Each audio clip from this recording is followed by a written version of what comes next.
तो guys what is unit matrix और identity matrix, what is trace of a matrix, equal matrix क्या है, triangular, lower triangular, upper triangular matrices ये क्या है, यही सब आज इस लेक्चर में हम पढ़ने जा रहे हैं। इसी के साथ देखेंगे कि एडिशन ऑफ ए मैट्रिक्स जो करना है, एक मैट्रिक्स का दूसरे मैट्रिक्स के साथ एडिशन वो कैसे होगा, या सब्ट्रैक्शन ऑफ टू मैट्रिसेस वो कैसे होगा, और या अगर हमें किसी एक मैट्रिक्स को किसी एक स्केलर नंबर के साथ मल्टीप्लाई करना है तो वो कैसे होगा। एक मैट्रिक्स को मैं स्केलर नंबर के साथ मल्टीप्लाई करने की बात कर रहा हूं, मैं दो अलग मैट्रिसेस की मल्टीप्लिकेशन की बात नहीं कर रहा, वो एक सेपरेट टॉपिक है। यहां जो मैंने बात की वो ये कि किसी एक मैट्रिक्स को एक किसी नंबर से, स्केलर मींस 3 और 4 और 5, तो पूरे मैट्रिक्स को जब किसी नंबर से मल्टीप्लाई करना है वो किस वे में किया जाएगा, ये सब आज इस लेक्चर में हम देखने जा रहे हैं। दोस्तों मेरा नाम है पंकज कपूर, आप सब देख रहे हैं विंग्स एक उड़ान। लीजिए screenshot, then we will start.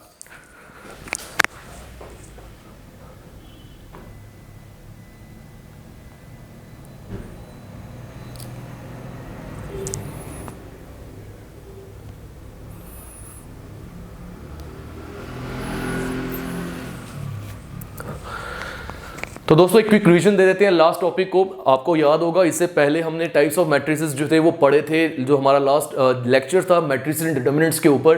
Playlist में फॉर्म कर रहा हूं, वहां जाके आप उस लेक्चर को देखिएगा, फिर ये सेकंड लेक्चर पे आइएगा। जिन्होंने ये लेक्चर नहीं वो वाला लेक्चर नहीं देखा है, जिन सब के लिए ये फर्स्ट लेक्चर है, तो इससे पहले वो देखना बहुत जरूरी है, लाजमी है। देखो हमने टाइप्स ऑफ मैट्रिसेस में देखा था, पहले तो देखा मैट्रिक्स क्या होता है, कि जब भी रेक्टेंगुलर अरेंजमेंट होता है रोज और कॉलम्स का, जिसमें एलिमेंट्स, एंट्रीज या नंबर्स पड़े होते हैं, उससे हम मैट्रिक्स बोलते हैं।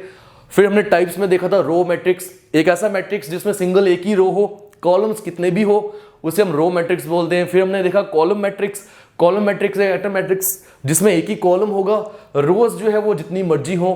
फिर उसके बाद आपको याद होगा हमने देखा था स्क्वायर मैट्रिक्स, जब भी किसी भी मैट्रिक्स में नंबर ऑफ रोज और नंबर ऑफ कॉलम्स जो है वो इक्वल होंगे, उसे हम बोलेंगे स्क्वायर मैट्रिक्स।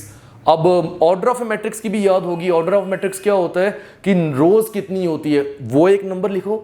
मान लो किसी मैट्रिक्स में 3 रोज हैं और कॉलम्स कितने हैं, मान लो 2 कॉलम्स हैं, तो 3 cross 2 is the order of matrix. याद है ऑर्डर ऑफ मैट्रिक्स में पहले जो होता है वो रोज का नंबर होता है और बाद में जो होता है वो कॉलम का नंबर होता है, m cross n, number of rose cross number of columns. बाद में उसके हमने देखा था सिंगलटन मैट्रिक्स, जिस मैट्रिक्स में एक ही एलिमेंट होता है। एक ही एलिमेंट होने का मतलब एक ही रो और एक ही कॉलम, यहाँ ही वो एलिमेंट पड़ा होगा। और उसी के बाद आप सबको याद होगा डायगोनल मैट्रिक्स भी पढ़ा था हमने। डायगोनल मैट्रिक्स एक ऐसा मैट्रिक्स जिसमें जो प्रिंसिपल डायगोनल होता है, डायगोनल का मतलब एक्सट्रीम टॉप लेफ्ट से यहां से बॉटम राइट तक जाना, ये जो एलिमेंट्स है, ये जो डायगोनल एलिमेंट्स है, ये जीरो नहीं होने चाहिए, और बाकी सभी एलिमेंट्स अगर जीरो हो तो हम बोलेंगे कि ये एक डायगोनल मैट्रिक्स है। बट इसके लिए कंडीशन क्या थी कि डायगोनल भी बनेगा किसमें, स्क्वायर मैट्रिक्स में, जिसमें नंबर ऑफ रोज और नंबर ऑफ कॉलम्स बराबर होंगे। क्योंकि ये देखो 1 2 3 रोज, 1 2 3 कॉलम्स, तभी तो डायगोनल बनेगा, वरना तो डायगोनल बन नहीं पाएगा। और लास्ट हमने देखा था कि जीरो या नल मैट्रिक्स क्या होता है, एक ऐसा मैट्रिक्स जिसमें सभी एलिमेंट्स जो है वो जीरो हो। तो ये क्विक रिवीजन दी मैंने लास्ट लेक्चर को। आज का लेक्चर में पहला हमारा टॉपिक है यूनिट मैट्रिक्स। तो अब इस पे आते हैं दोस्तों। जैसे हमने डायगोनल मैट्रिक्स पढ़ा था ना, जिसमें प्रिंसिपल डायगोनल जो होता है वो वाले एलिमेंट्स जीरो नहीं होने चाहिए, बाकी सभी जीरो होने चाहिए। उससे मिलता जुलता यूनिट मैट्रिक्स आ गया, उसी से ड्राइव्ड, कि यहां पर जो प्रिंसिपल डायगोनल एलिमेंट्स है वो सभी 1 होने चाहिए और बाकी सभी जो है वो जीरोस होने चाहिए। तो यूनिट मैट्रिक्स एक ऐसा मैट्रिक्स हो गया जिस मैट्रिक्स में जो डायगोनल में एलिमेंट्स पड़े हुए हैं वो सभी क्या होने चाहिए, 1। जैसे यहां पर देखो ये डायगोनल में एलिमेंट्स पड़े हैं और ये सभी क्या हमारे पास 1, और इसके अलावा बाकी सभी एलिमेंट्स क्या है, 0। अब बच्चा गलती क्या करता है इसमें, क्योंकि कल जब आपने नल या जीरो मैट्रिक्स पढ़ा था वहां बोला जा रहा था कि एक मैट्रिक्स में सभी एलिमेंट्स जीरो होने चाहिए। तो जब यूनिट मैट्रिक्स की बात आती है तो स्टूडेंट सोचता है एक ऐसा मैट्रिक्स जिसमें सभी एलिमेंट्स 1 हो। नहीं, यूनिट मैट्रिक्स एक ऐसा मैट्रिक्स है जिसमें डायगोनल के एलिमेंट्स 1 होने चाहिए और बाकी सभी 0 होने चाहिए। ठीक है, ऐसे में ये नहीं चलेगा 1 इस जगह 0 आ जाए और इस जगह 1 नहीं, डायगोनल के सभी एलिमेंट्स 1 होने चाहिए, तभी मैं इसे यूनिट मैट्रिक्स बोलूंगा। तो दोस्तों इसको रीड करते, if all the elements of principal diagonal in a diagonal matrix are 1, अगर सभी एलिमेंट्स जो है इस प्रिंसिपल डायगोनल में किसी भी डायगोनल मैट्रिक्स में वो 1 होंगे, then it is called a unit matrix. फिर हम उसे यूनिट मैट्रिक्स बोलेंगे, और यूनिट मैट्रिक्स को हम आइडेंटिटी मैट्रिक्स भी बोलते हैं, ये आप सब याद रखिएगा। अब ये ए जिसके अंदर जो मैट्रिक्स की एलिमेंट्स को हम कैसे रिप्रेजेंट करते हैं, ए आई जे याद होना चाहिए, मैंने कल करवाया था। ये ऑर्डर ऑफ ए मैट्रिक्स आ गया। ये एक यूनिट मैट्रिक्स कब होगा, ये एक यूनिट मैट्रिक्स तब होगा जब यहां पर ए आई जे की वैल्यूज डिटरमाइन करनी है हमने। अब वो किस वे में करनी है, ध्यान से समझना दोस्तों। मैं यहां पे एक मैट्रिक्स वापस से बना रहा हूं। मैं कितने एलिमेंट्स है, 9 एलिमेंट्स है ना, 3x3 मैट्रिक्स। ये A11 होगा, this is A12, this is A13। I hope आप सभी को दिख रहा है। First row first column, first row second column, first row third column. Next मैं लिखता हूं A21, A22, A23, फिर A31, A32, A33। ये बनाया मैंने इसका जनरल रिप्रेजेंटेशन। दोस्तों अगर आप ध्यान से देखो, जहां पर ये वाले एलिमेंट्स की बात कर रहा हूं मैं, ठीक है, डायगोनल एलिमेंट्स की, यहां पर I और J की वैल्यूज इक्वल है ना। इसका मीनिंग जब भी I और J की वैल्यूज इक्वल होंगी वहां पर हमारे पास क्या आना चाहिए, 1 आना चाहिए, इसीलिए यहां पर 1 लिखा है, ठीक है। और जहां पर I और J की वैल्यूज बराबर नहीं होगी, जैसे ये है वो 2 और 1, 3 और 1, 3 और 2, 1 और 2, 1 और 3, 2 और 3, जहां I और J की वैल्यूज बराबर नहीं होंगी वहां पर हमें क्या मिलना चाहिए, 0। तो देखो इन सभी लोकेशंस पे क्या पड़ा हुआ है, 0। तो ये इसकी रिप्रेजेंटेशन होगी। जो आपका ऑब्जेक्टिव बनता है वो इस वे में बनेगा। मेरी कोशिश रहेगी इस पूरे चैप्टर को करवाने के बाद मैं आपको यूनिट्स मैट्रिक्स डिटरमिनेंट्स में जो ऑब्जेक्टिव्स पूछे जा सकते हैं मैं उस पर एक लेक्चर बनाऊंगा, तो आपको आइडिया भी मिल जाएगा। तो इसमें ऐसा नहीं है कि क्लास 12th में जो इतना पूरा चैप्टर पढ़ा हुआ था, अपने इसके लंबे लंबे क्वेश्चंस थे वो आपको सॉल्व करने हैं, वैसा बिल्कुल भी नहीं है। आपको ऑब्जेक्टिव पॉइंट ऑफ व्यू से जाना है, किस वे में जाना है वो मेरी रिस्पॉन्सिबिलिटी, मैं बताऊंगा। तो दोस्तों आई होप आपको ये समझ आ गया होगा। देखो यूनिट मैट्रिक्स में आपको एक ऑब्जेक्टिव पॉइंट ऑफ व्यू से बोलूं तो इसको आइडेंटिटी मैट्रिक्स भी बोलते हैं, साथ ही ये स्क्वायर मैट्रिक्स भी होगा, क्योंकि स्क्वायर मैट्रिक्स होगा तभी तो नंबर ऑफ रोज और नंबर ऑफ कॉलम्स बराबर होंगे और तभी तो आप डायगोनल उसमें निकाल पाओगे। तो ये आपको समझ आनी चाहिए। नेक्स्ट पे आते हैं ट्रेस ऑफ ए मैट्रिक्स। देखो ट्रेस ऑफ ए मैट्रिक्स कुछ भी नहीं होता है, आपको किसी भी मैट्रिक्स में उसके डायगोनल एलिमेंट्स जो हैं उनको ऐड करना है तो आपको उस मैट्रिक्स का ट्रेस मिलेगा। The sum of diagonal elements of a square matrix, diagonal इसमें होगा, स्क्वायर में होगा, तो ये तो लाजमी है ना। तो जो डायगोनल एलिमेंट्स होते हैं उनका अगर आप सम निकालते हो उसे हम क्या बोलेंगे, ट्रेस ऑफ ए मैट्रिक्स। इसे डिनोट करते हैं इसे TR, ट्रेस ऑफ ए या ट्रेस ऑफ बी, मैट्रिक्स का जो कुछ भी नाम होगा। एग्जाम्पल के तौर पर मैंने यहां पर एक मैट्रिक्स लिखा हुआ है, अब इसका ट्रेस निकालते हैं। ट्रेस निकालने का मीनिंग क्या हो गया कि ये जो डायगोनल एलिमेंट्स है इनको आपको ऐड करना है। तो 4 + 6 इज 10, 10 + 5 इज 15। तो इस मैट्रिक्स का ट्रेस कितना आ गया फिर हमारे पास, 15। तो जनरल रिप्रेजेंटेशन क्या हो जाएगी ट्रेस ऑफ ए मैट्रिक्स की, कि देखो A11 मैंने बताया था ना, डायगोनल एलिमेंट्स जो भी होंगे उसकी I और J की वैल्यूज बराबर होंगी। यहां बताया ना 1 1 2 2 3 3, कल वाले लेक्चर में भी बताया था। तो इट मींस आपको A11 A22 A33, अगर ये 4x4 मैट्रिक्स होगा तो A44 होगा, सो ऑन टू ANN। जितने भी डायगोनल में एलिमेंट्स मिलते हैं अगर आप उन सभी को ऐड करोगे तो आपको उस मैट्रिक्स का क्या मिलेगा, ट्रेस। क्लियर दोस्तों, आगे चलते हैं इक्वल मैट्रिक्स। देखो दो मैट्रिक्स इक्वल कब होंगे, दो मैट्रिक्स इक्वल तब होंगे जब उनका ऑर्डर भी एक जैसा होगा। मतलब जितनी रोज कॉलम्स एक मैट्रिक्स में है उतनी ही रोज और कॉलम्स दूसरे मैट्रिक्स में भी होंगी, और साथ ही जो एलिमेंट्स उनके बीच में पड़े हैं वो भी दोनों मैट्रिक्स में एक जैसे होने चाहिए। मींस कि हूबहू एक कार्बन कॉपी, जेरॉक्स कॉपी, ठीक, या replica, you can say that. Two matrices A and B are said to be equal. दो मैट्रिक्स को हम इक्वल तब बोलेंगे if they are of same order, अगर वो सेम ऑर्डर के होंगे and their corresponding elements are also same. Corresponding elements का मीनिंग क्या हो गया, जिस लोकेशन में एक एलिमेंट पड़ा है एक मैट्रिक्स में, उसी लोकेशन पे दूसरी मैट्रिक्स में भी वही एलिमेंट होना चाहिए, तो बोलूंगा कि वो इक्वल मैट्रिक्स है। मिसाल के तौर पर आपको A मैट्रिक्स दी है 4 3 2 5 6 9, नंबर ऑफ रोज कितनी है 2, नंबर ऑफ कॉलम्स कितने हैं 1 2 3, तो ऑर्डर क्या आ गया 2 क्रॉस 3। तो देखो दूसरे मैट्रिक्स का भी ऑर्डर क्या है 2 क्रॉस 3, नंबर ऑफ रोज कितनी आ गई 2 और नंबर ऑफ कॉलम्स कितने आ गए 3, बट ऑर्डर तो सेम हो गया। इसी के साथ एक और चीज भी तो बोली है आपको, क्या, वो ये कि जो कॉरस्पॉन्डिंग एलिमेंट्स हैं वो भी तो ऑल्सो सेम होने चाहिए। 4 3 2 4 3 2, 5 6 9 5 6 9, हो गया ना ये हूबहू इसी की कॉपी, कार्बन, जेरॉक्स, रेप्लिका। तो दोस्तों ये इक्वल मैट्रिसेस क्यों है, क्योंकि इनका ऑर्डर और जो कॉरस्पॉन्डिंग एलिमेंट्स हैं इन दोनों के वो सेम है। तो ये हो गया हमारा तीसरा टॉपिक। यूनिट मैट्रिक्स पढ़ा, ट्रेस ऑफ ए मैट्रिक्स पढ़ा, देन इक्वल मैट्रिक्स पढ़ा। अब बात करते हैं दोस्तों ट्रायंगुलर मैट्रिक्स की। देखो, एक स्क्वायर मैट्रिक्स मतलब एक ऐसा मैट्रिक्स जिसमें नंबर ऑफ रोज और नंबर ऑफ कॉलम्स जो है वो बराबर है, उसकी बात कर रहा हूं मैं। उसे हम ट्रायंगुलर मैट्रिक्स कब बोलेंगे? अगर जो उसका प्रिंसिपल डायगोनल है, जो उसका प्रिंसिपल डायगोनल है, या तो उसके नीचे वाले एलिमेंट्स जो है वो जीरो होने चाहिए, या तो उसके ऊपर वाले एलिमेंट्स जो है वो जीरो होने चाहिए, तब मैं उस मैट्रिक्स को बोलूंगा कि ये एक ट्रायंगुलर मैट्रिक्स है। बात आती है सर ये दो कंडीशंस लगा दी, इसका मतलब फिर ट्रायंगुलर मैट्रिक्स भी दो प्रकार के होने चाहिए, तो सही है ना। ट्रायंगुलर मैट्रिक्स दो टाइप के होते हैं, एक होता है अपर ट्रायंगुलर मैट्रिक्स, दूसरा होता है लोअर ट्रायंगुलर मैट्रिक्स। अब ये समझते हैं। देखो, अपर ट्रायंगुलर मैट्रिक्स क्या हो गया?